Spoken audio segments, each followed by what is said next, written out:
Behind an old, quiet house on the edge of town, there was once a garden that felt like a paradise of life. Back then, bees filled the air like a symphony of sunlight. Butterflies fluttered around the flower beds as if painting colors into the wind. And dozens of wildflower species bloomed in turn, with the seasons each season a gentle, radiant dream. But now, that garden seems forgotten by time. Weeds grow in tangled patches between withered flower roots. The ground is cracked and dry, like the palm of an aging hand. The pale purple lavender bushes have faded, the daisies no longer bloom, and even the wild myrtle bears only a few lonely petals trembling in the still air. Only Luna, small, pale yellow bees left behind. She doesn't live in a hive, doesn't store sweet honey, and doesn't belong to a colony. Luna is a solitary bee.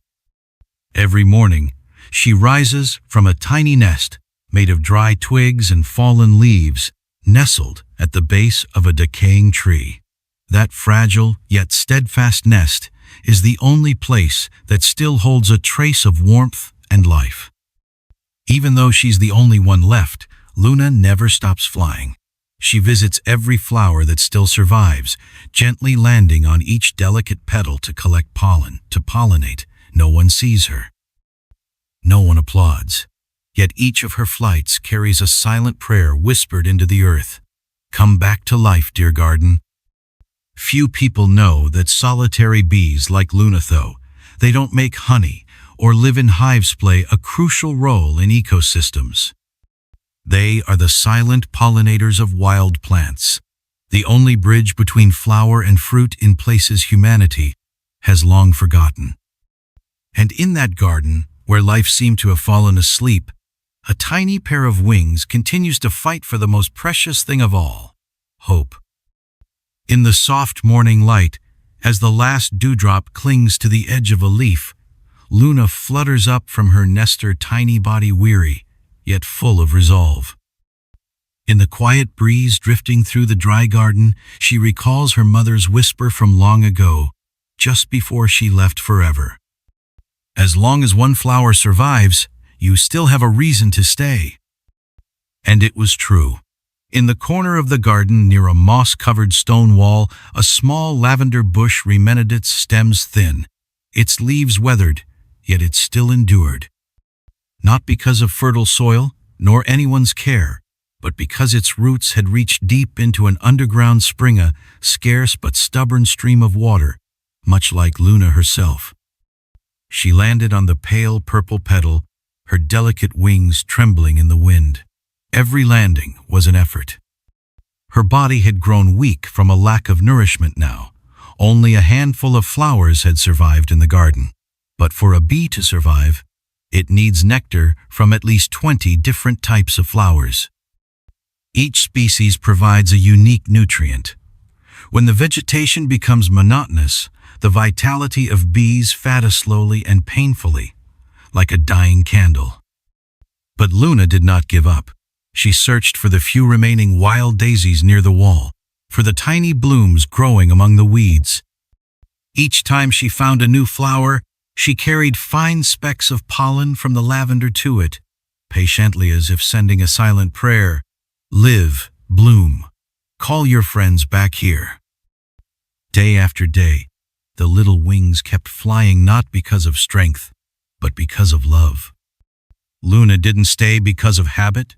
She stayed because of memory, because of her mother, because the garden was once a paradise. And because she believed, if even one flower still lived, if even one bee still flew, then hope was not yet lost. In a forgotten world, Luna, small and fragile and ever, stopped holding on to the most sacred thing, life. There were days when the sky over the garden felt endlessly wide and hauntingly quiet, no other wings fluttering, no trace of the friends she once grew up with in the wildflower meadow behind the old house. Long ago, when the dry season came, flowers withered, grass scorched, and one by one, the hives moved on in search of life elsewhere. Some left and never returned. Only Luna remained tiny, solitary in a garden seemingly abandoned by the world. Yet every morning, Luna still rose from her little nest of twigs and fallen leaves. Alone, she crossed empty skies and unshared winds. No one waited, no one called. But still, she flew because she believed life begins with the smallest of things, with a single flight, with a single act of pollination, with a flower held onto. There were days when the sun blazed so fiercely it scorched the earth. Cracked flower pots on the porch split wider under the heat, leaving no trace of dew. Luna flew more than 3 kilometers, that was farther than she had ever gone, just to find one flower that had not yet wilted. But all she found was dust and the scent of memory. There was nothing to bring back. That day, her wings trembled. On her way back to the nest, she lost control and hit the trunk of a dry tree. For the first time in many days, she fell a hard, unforgiving fall. Her tiny body lay beside a withered leaf, slender legs clinging to the air, as if unwilling to surrender. But Luna didn't fall asleep. As the sunlight slipped behind the edge of the tiled roof, a soft breeze drifted by, like a whisper, like a mother's embrace.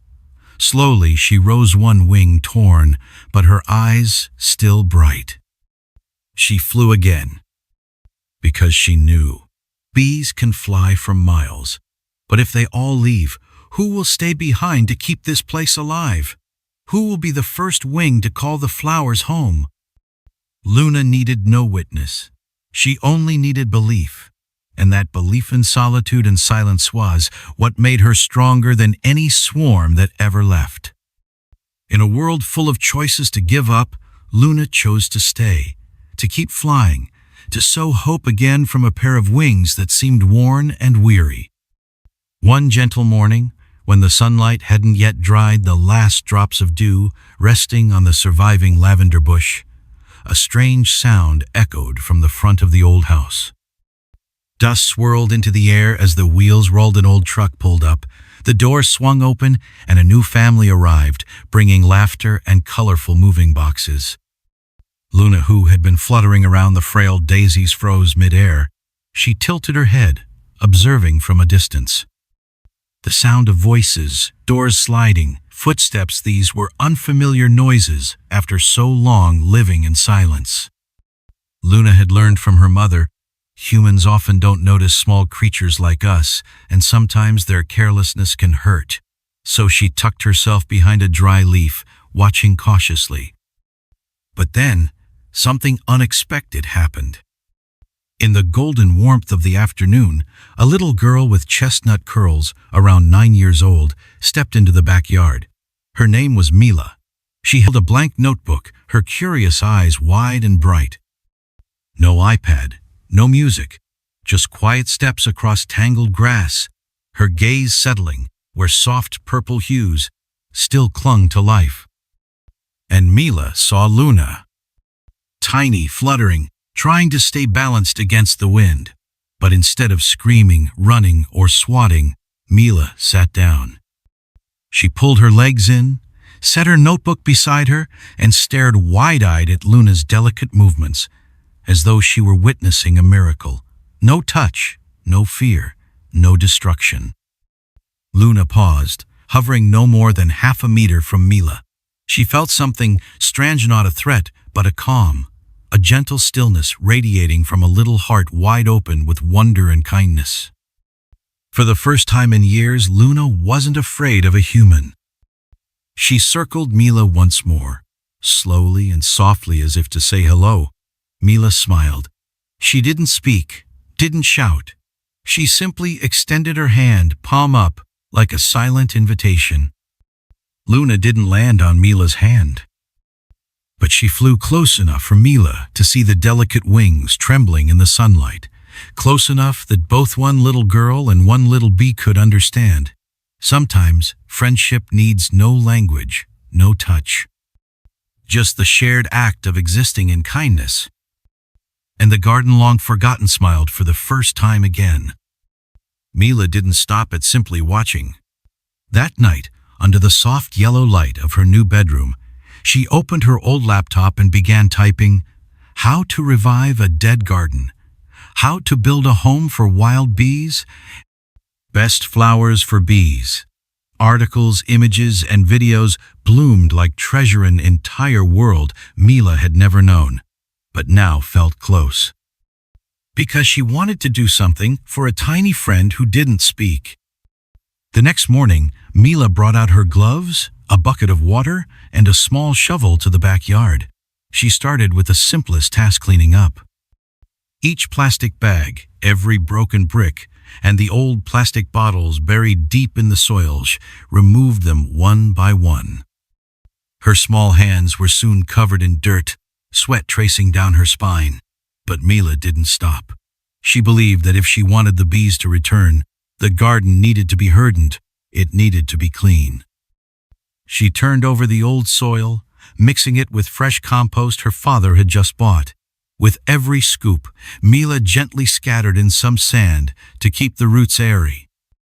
Then she planted seeds, not the fancy ones from the supermarket, but native species: white daisies, lavender, phlox, and a few wildflowers recommended for solitary bees.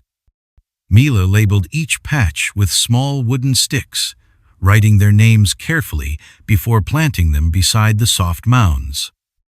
Luna rose from her nest beneath the old tree.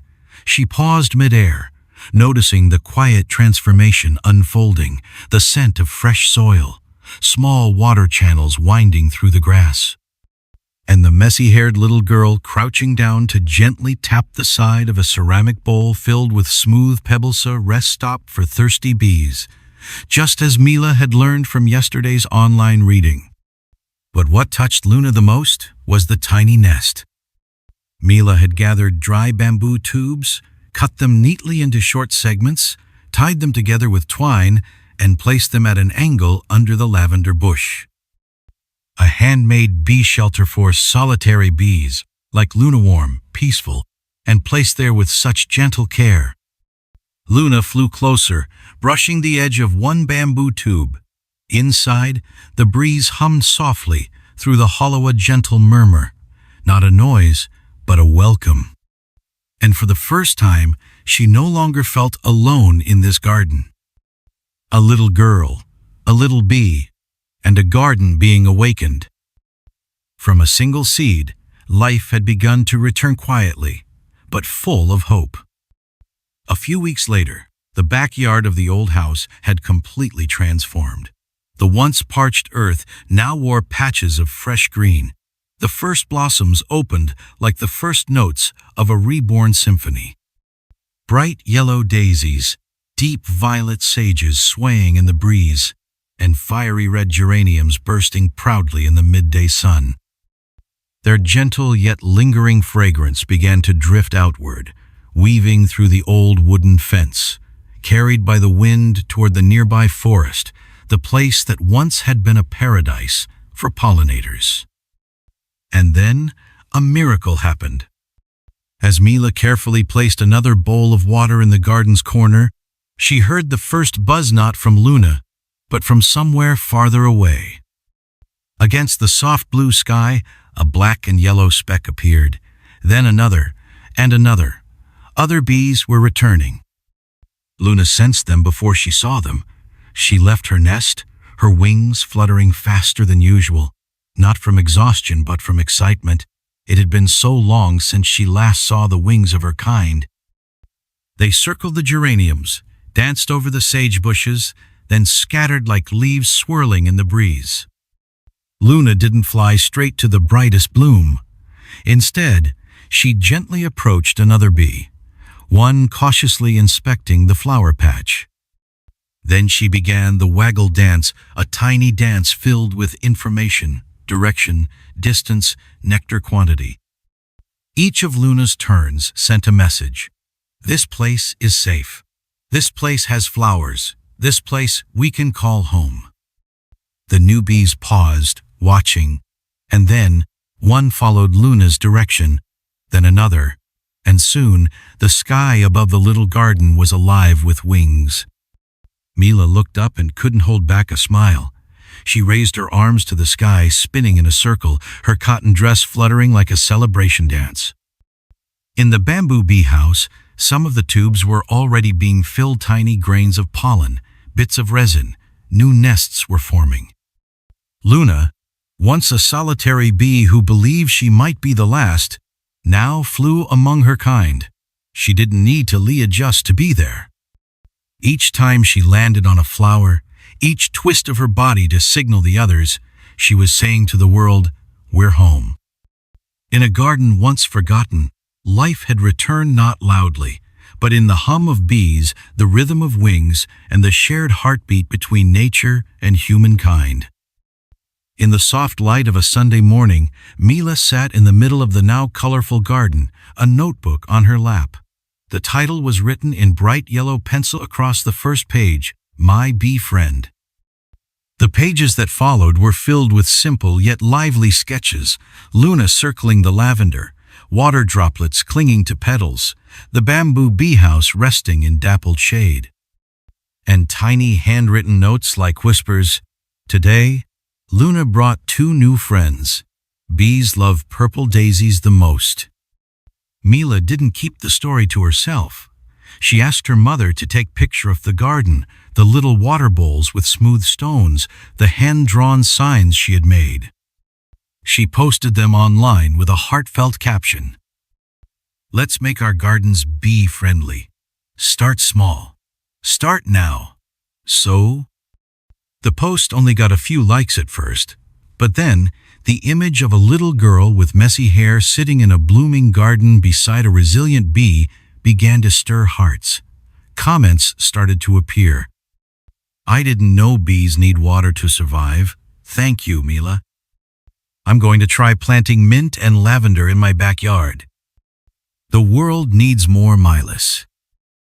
A few days later, while riding her bike around the neighborhood, Mila noticed something strange. Outside Mr. Tom's yard, a man known for being grumpy there was now a small pot of wild daisies. She stopped, and next to it sat a water tray with a few carefully placed stones. The house next door had a sign that read, "Bee Garden in Progress." Mila didn't say anything, but the radiant smile on her face bloomed like a flower beneath the morning sun.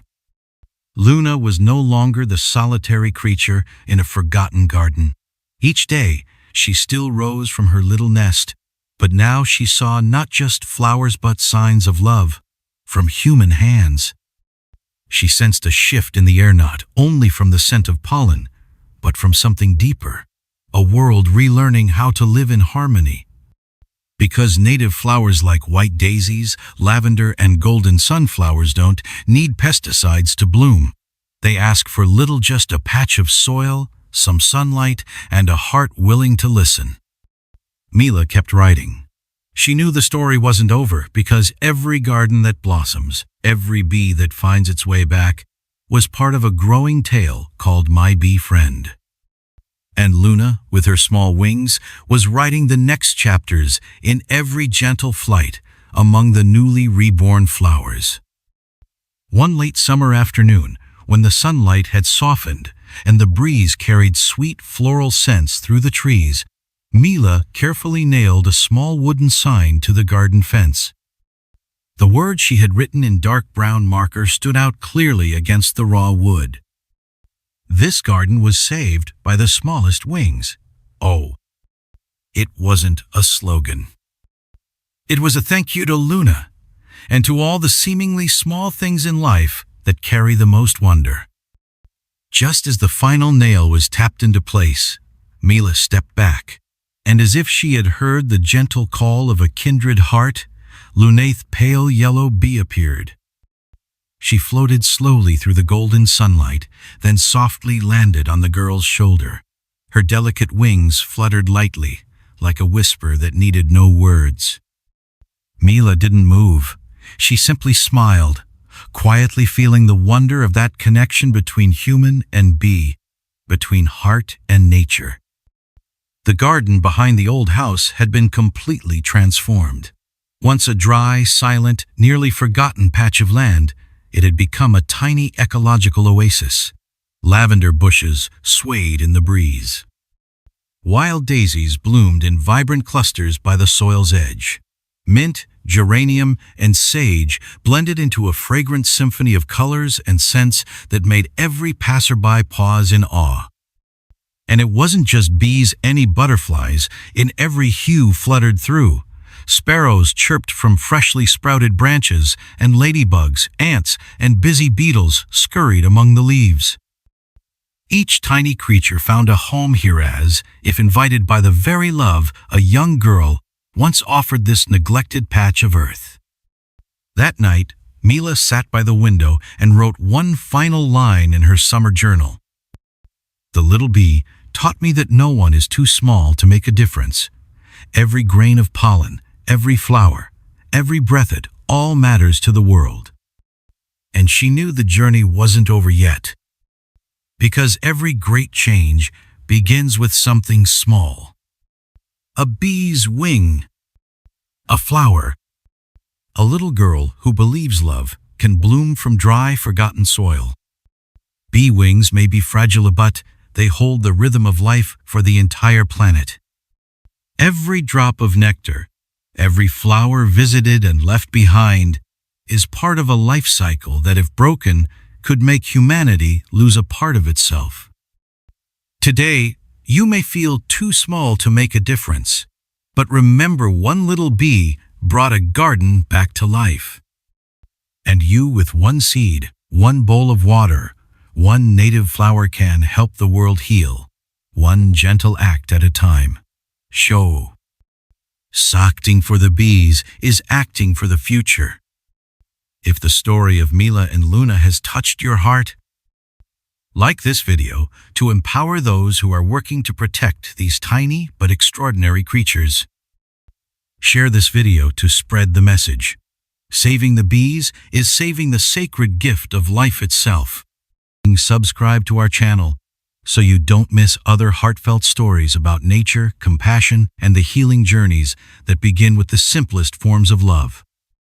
And don't forget to turn on the notification bell so you'll always be the first to be inspired by the quiet but unyielding hum of wings that are keeping the flowers blooming for all of humanity. Because as long as the bees still fly, hope will continue to bloom. So,